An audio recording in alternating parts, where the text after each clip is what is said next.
Alright, serious face, cold open, here we go. The image that comes to mind for most people when they think of anime is beam struggle, an overhyped single moment of action that fades like cotton candy, sweet and energetic, but not sustaining. And it's these cotton candy moments that draw people into anime.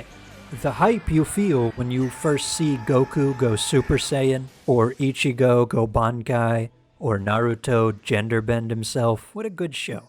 It's exhilarating, but once you're familiar with the tropes, once you can see the beats form before they land, they lose their weight. And at this point, most people leave. I'm out. They go watch fucking Seinfeld or talk to girls or whatever. But some of us were too ugly to break away, and we kept digging in those anime mines for quality content.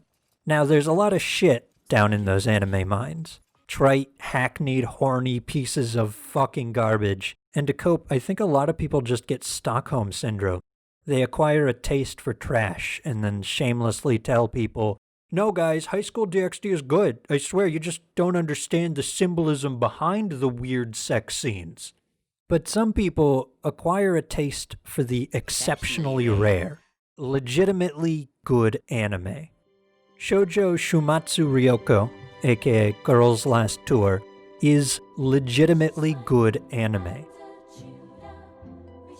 It's an adaptation of a manga by the same name, written and illustrated by Tsukumizu, a mangaka who hasn't really done much else, which is particularly noteworthy here, considering that this is amazing. The manga is about two girls wandering a post-apocalyptic planet, exploring an industrial jungle of concrete and metal, waxing philosophical while they try to survive and find purpose in a world that's already served its own. The anime takes the path the manga laid and adapts it beautifully.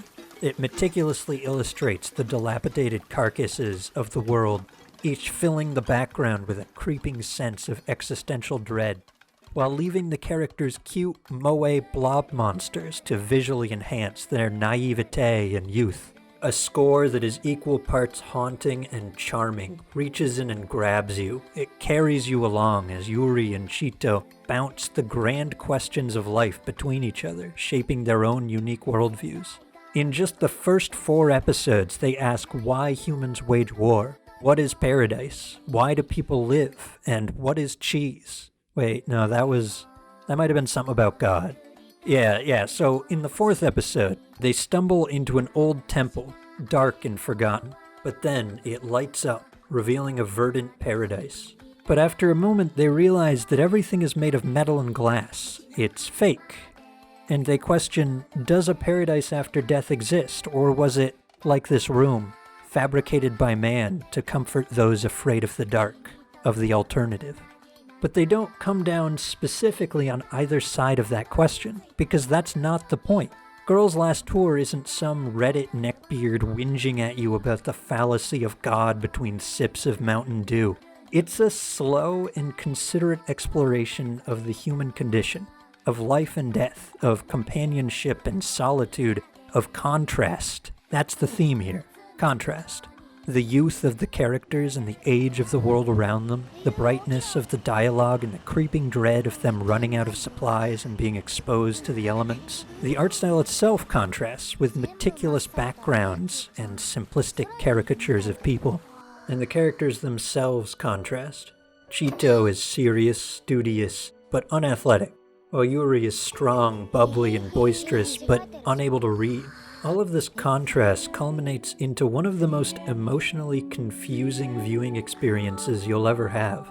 On one hand, you'll want to enjoy the nice slice-of-life vibes between the main characters and their dialogue. But on the other hand, you feel this constant weight of existential dread that seeps in from every corner.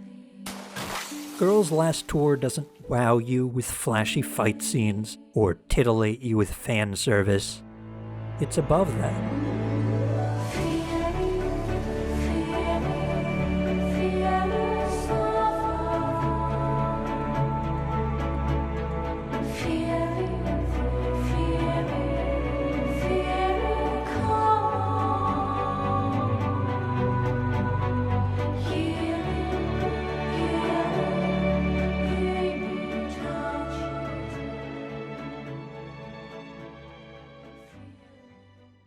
10 out of 10.